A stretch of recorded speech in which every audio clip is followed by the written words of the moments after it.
Each time a man stands up for an ideal, or acts to improve the lot of others, or strikes out against injustice, he sends forth a tiny ripple of hope, and crossing each other from a million different centers of energy and daring, those ripples build a current which can sweep down the mightiest walls of oppression and resistance.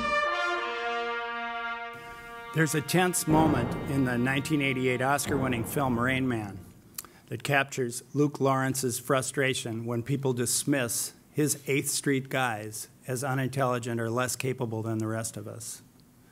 Although no movie can accurately display the challenges faced by individuals with disabilities, this particular scene exemplifies the frustration Luke feels.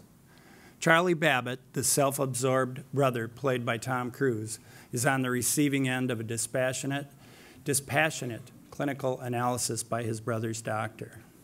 His brother is an autistic savant, brilliantly portrayed by Dustin Hoffman. Raymond is unable to make decisions, says the doctor. You're wrong, snaps Charlie.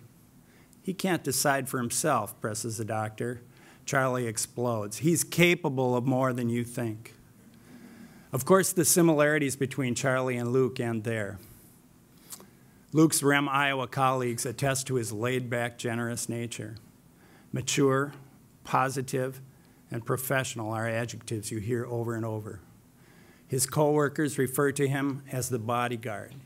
He patiently walks through situations and keeps everyone calm.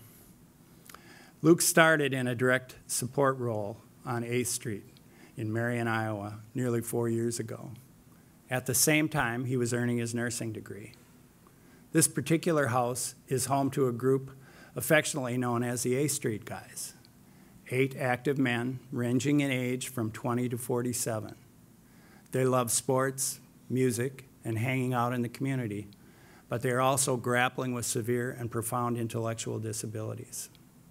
According to Patty Leffler and Stacy Siddell, Luke's nominators, Luke quickly became a role model to each of the guys. He saw past their challenges, he saw their gifts. This was especially the case with one young man, a 20-something, diagnosed with a range of disorders and disabilities. He had a reputation for being intimidating and aggressive. Out of control and void of emotion, reported those who had worked with him. 8th Street was just the last stop for him. He struggled to fit in elsewhere. It upsets me when people look at him and just being extremely difficult, says Luke. According to his nominators, Luke didn't express doubts about this young man. Instead, he quickly established boundaries, set expectations, and communicated in ways that conveyed equality and friendship. I put work into the relationship we have now, explains Luke. Yes, he has.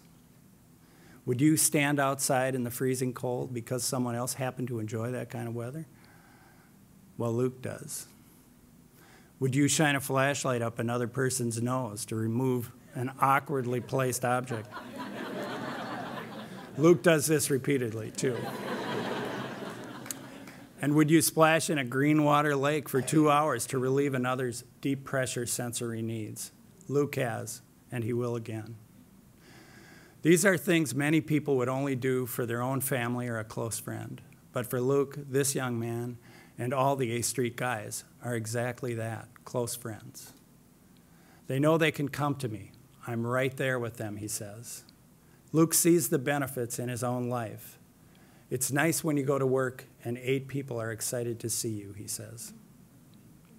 Luke finished his nursing degree in December of last year. As 8th Street's program nurse, he's now charged with the managing of residents' medical care and overall health maintenance. Keeping 8 guys healthy, I take that very seriously, he says. It's important to me to have someone with Luke's level of caring and commitment, explains his nominators. The nursing position is not unique, but Luke is a unique person in that position. Luke struggles to come up with the influences that have helped shape his ability to patiently connect with people. He jokes that it may come down to growing up in a house of all women and 1 bathroom. Or it may come down to his innate understanding of what it's like to be a young guy. Take the house softball team. Luke helped create a unified softball team with other facilities. He serves as a coach, cheerleader, and teammate. The guys are major league superstars for just a few sweet hours. Luke was an on-call employee when he started the team, and he's still participating as the house LPN. Our lives are not as limited as we think they are, wrote Tom Robbins, one of Luke's favorite authors. The world is a wonderfully weird place. Consensual reality is significantly flawed, but love does work. All things are possible. Luke, for believing in the limitless abilities of those you serve, for working tirelessly to cultivate and encourage them, and for bringing your skill, good humor, grace, and calm to every situation. I'm proud to present you with the Ripple of Hope Award.